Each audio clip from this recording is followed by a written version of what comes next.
Erowid note. The author submitted this addendum to the report in June 2001. I submitted a report sometime in late summer of last year titled, 25 million miles high on rocket T7, where I insufflated a large dose of 2CT7. I'm now requesting that this message be added your vaults due to the Superman syndrome. No matter how high of a dose you take, there is going to be someone out there that wants to outdo you, so they're going to take more and more just to prove that they can do it. I believe my mentioning of the high dose I took may have taken part in some of the people who decided they wanted to snort 30+ mgs and ended up going on their final journey through the reaches of their mind, and I will not condone my poor judgment because it leaves room for people to make even worse decisions.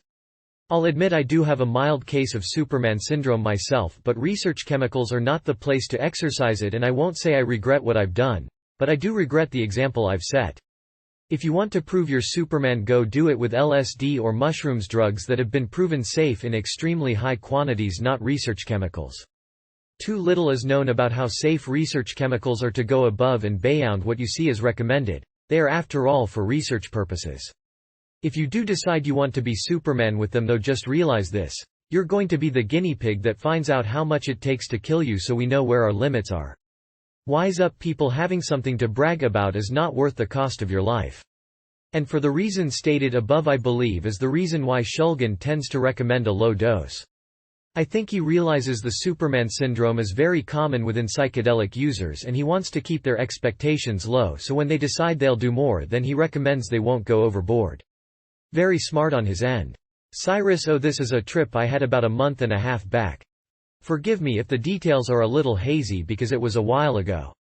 Also, a lot of the thought commentaries of what happens are based on a later understanding, such as just some odd feelings you get, that you understand, but can't put into words yet. Dosage: -100 mg lidocaine insufflated, pre-2CT7 as a local anesthetic to kill the horrid pain caused by insufflating 2CT7, -25 mg 2CT7 insufflated. Outrageous dose. But I've had some experiences with other high doses of 2CT7 as well as other psychedelics, pre-trip. I spent the initial period of time before my trip trying to meditate and relax as much as possible. Having no close tripping companions, I've found a place on IRC filled with other trippers who enjoy having conversations of a spacey nature, whether sober or intoxicated. Spend some time chatting while I prepare my mental state and begin to try and overcome my pre-trip fear. Every time I'm about to take a high dose, I get a general sensation of fear, but this is just part of the process. After preparing my mindset, I head to my room and begin snorting the lidocaine in small bursts. I've been told it has a slow absorption rate and is best done this way. I chop the lidocaine up into 4 piles. I snort 3 of them, one every 5 to 15 minutes or so, all up the same nostril. Nasty nasal drip, tastes absolutely foul. Then again, I've had worse tasting thing. The dosing. Approximately 33 minutes after the first lidocaine dose, I snort the 2CT7 all in one nice chunk in the same nostril as the lidocaine. Lidocaine isn't working, I still feel pain. Immediately I snort the last pile of lidocaine and it dims the nasal burn until it fades into nothing. Visuals begin to onset almost immediately. Textures on walls and tiles begin to pulse and everything gets this slight purple, blue tinge to it like I always get from 2CT7. Try talking online for a bit, but then I decide I'm way too intoxicated, so I go outside. The grass looks like it's growing before my eyes. It has this kinda South American Indian pattern in it, and it keeps moving and morphing to other versions of the same pattern like I've gotten from 2CT7 on other previous occasions. Slowly I begin to feel overwhelmed. I wonder if I've taken too much and if I was gonna kill myself. I try blowing everything I can out my nostril, but nothing seems to come out. At this time I am extremely sick and gagging constantly. But I have done nothing but drink water for the past 12 hours and I haven't even had any water in the past 6 or so. My body wants to puke and so do I, but there is nothing there to puke since everything went up my right nostril. The cement is one swirling dancing pool of colored blobs. All blink and specks of color from various rocks in the cement will expand into giant pools of color while others shrink and smear. I look at some bushes and they appear to be growing. Yet the parts of them growing seem to be duplicates of the original image floating over on top of the original image, just moving upwards. I start to question why we are alive and what the point of life is. It all seems like one big game. You do some work, earn your survival, help some others with theirs, and then it's over. What is the point of this, I keep asking myself. I feel suicidal and just want to leave the planet, tired of struggling, but I know I can't. I have things yet to do here, even if it is just a game. Estimated time since 2CT7 dosage. Half an hour. When I get inside, I try to head towards my room, which I have pre-readied a portable CD player and headset with Orbs Oblivion inside. When I get to my room, I forget all about my CD player and I begin to enter into deep thought.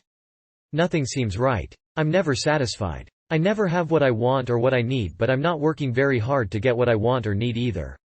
I remember my CD player and put the headset on with some difficulty due to my liquidy hazy discoordination. I listened to the music for a while and became engrossed in it, but the longer I listened to it, the more I knew I should stop. Deep down I knew the point of this trip was not to just enjoy my senses. Yet. I had spiritual work to accomplish whether I liked it or not, and I wouldn't be satisfied unless I did. I began thinking about why I couldn't enjoy myself and why no matter how hard I tried I never seemed to find the right people and I always felt alone. I always wanted to help these people step up to a higher level, but they have no interest in doing so. I refuse to steal, yet they, on the other hand, are still doing childish things like getting a glass for water at the fast food place and taking it and getting pop. Don't they ever want to earn what they get?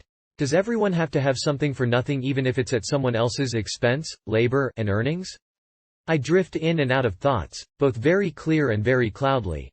Slowly I start drifting to another place, and in my mind's eye I begin to see creatures made of pure colored light. Colors of all kinds, but all bright primary and secondary colors. They begin to talk to me and tell me just have fun, let it all go and just have fun. But the whole time they seem to be telling I'm not ready yet at the same time.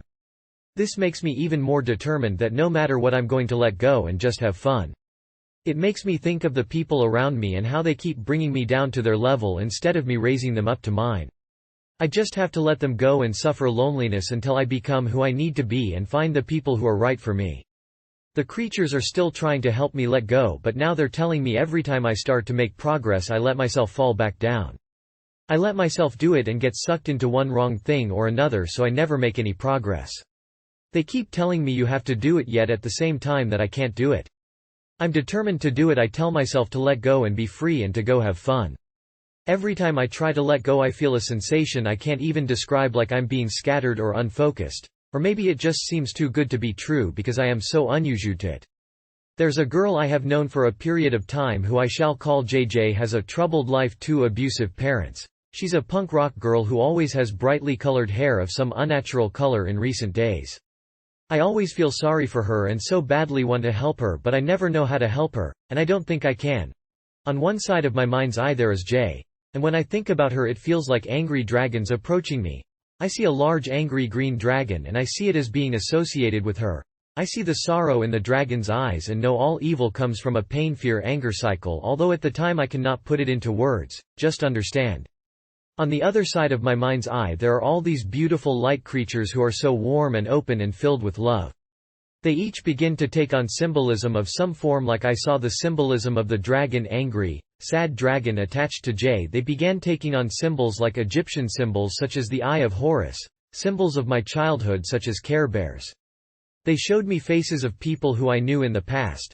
People who treated me warmly and with love, but whom in some way or another through my social stupidity I have not known how to connect with them, or in some way scared off due to my personality flaws, and symbols of children of the present such as Pokemon.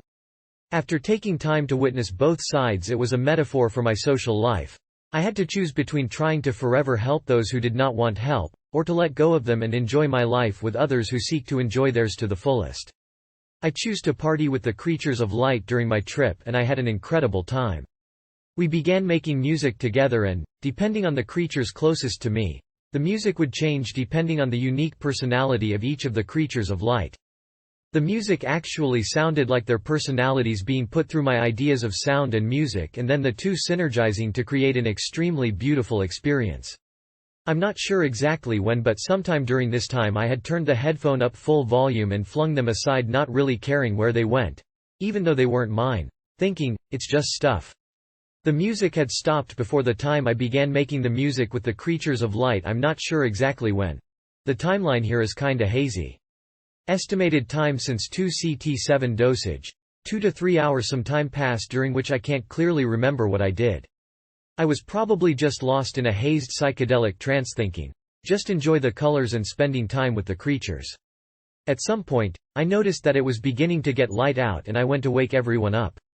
I started telling my family members except my dad, he's in another part of the house, it's time to wake up and enjoy the colors. My mom notes I'm extremely intoxicated, although I still try to pretend I'm just sober and trying to have a good time. Alas, I did not succeed. She asked me if I'm on acid, I tell her, no, better. She asks me if I'm on ecstasy, I tell her, no, better. I refuse to answer her question due to the fact I'm at a constant struggle with her because I don't like her personality. I start wandering around the house and think of something I can do. I remember I have glow sticks in my backpack and, even though it is already light out, I decide I don't care, I'm going to have a good time with them anyways. I get my backpack, open it up, then I forgot what I was looking for.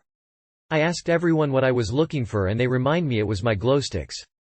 Dad also notices I'm intoxicated, and he's fairly understanding of my decision to trip. He's an ex-hippie but still loves the music from his youth, so he starts playing some of his favorite classics for me like Hendrix, The Doors, Jefferson Airplane ECT, ETT, etc. We talk about many things, why I don't want to work, about how I was feeling earlier, about how everything is just a game, and other things as well, but I can't remember them too clearly. He basically tells me that I just need to keep trying and hang in there, soon I'll find satisfaction, but I must never give up at any cost. I love my dad, on the other hand he can be a total asshole at times. Other things happen. I sink down into a dark haze at some points in time and rise back up at others, but the rest of this time is very unclear. Eventually I fall asleep, still getting massive visuals watching the textures on the walls and other pieces of furniture pulse. Most people say it's difficult to sleep while tripping, but I never seem to have found much trouble doing so if I'm exhausted. But this applies to other strainful situations as well, such as extreme cold or being soaking wet. If I'm tired I'm going to sleep, no ifs. Estimated time since 2CT7 dosage, 6 to 10 hours the day after I was physically drained, tired, but spiritually alive and awake. For about 3 days after that, objects had the bluish-purple 2CT7 tinge, and whenever I looked at my screen the text on it blurred like a very slight trickle of water was passing over it, no other part of it, just the text. All in all, a good experience, much needed work done. Final word of advice. If you want help looking at all the problems in your life, help understanding them, and help working on them, then a massive dose of a psychedelic drug could do you good. If you just want to party, stick with the low doses because you may realize your sober life isn't anywhere as good as you'd like it to be in extreme force. If you don't want to work on it, you just become depressed. Comments may be sent to osiris@spacetimepro.com.